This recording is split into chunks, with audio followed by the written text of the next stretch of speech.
Hey everyone, Carbonite here, and we're going to be continuing our series on making a Fursona head. I'm going to start off with just addressing a few things that I didn't cover in the last video. First thing is, you could use glue.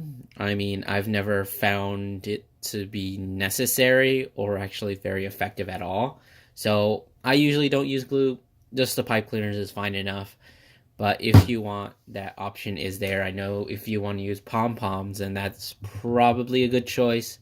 But from my experience, glue doesn't really work that well, just because, I mean, there's the wire, and then it's covered in little hairs, and if you're gluing into the hairs, then it's just gonna fall off, and it's really hard to get directly into the wire and glue it to that.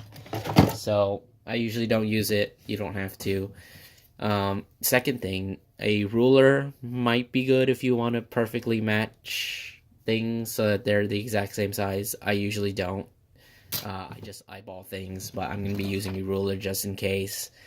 Just to make sure things are relatively the same scale if you're trying to make this at home.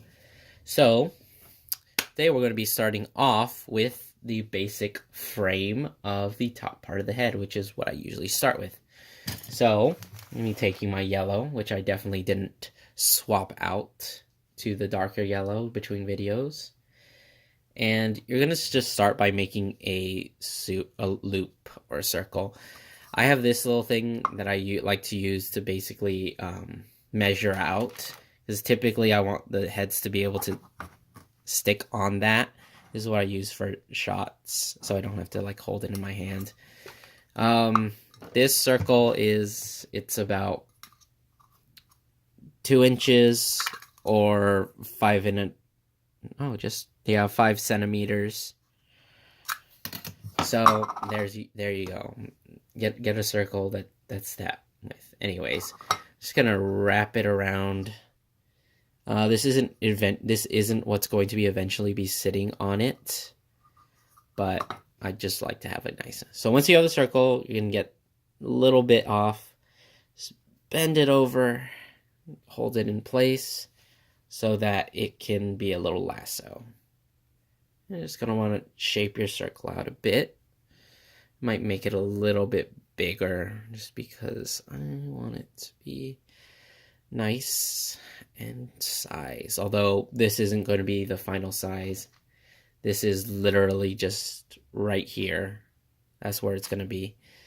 And then you're going to take the last little bit. You're not going to snip it off yet. You're going to take it and fold it over so that it connects to the other side. Now, usually you should have enough room to just have like a nice, just crane. This is what makes the base of the head.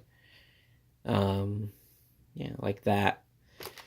But sometimes if you don't have enough at the end, you can always just add another one to hold on to it. And then you're just going to tighten it and just fold it over so that it holds on. And then you have to make the decision of, is this going to be the front of your head or is that going to be the front of your head?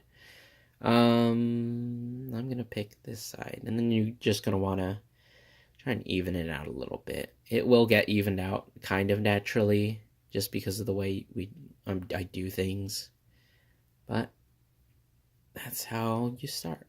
Let's pop that on top. I don't think I've ever actually put a picture. Anyway, this is what is just the frame.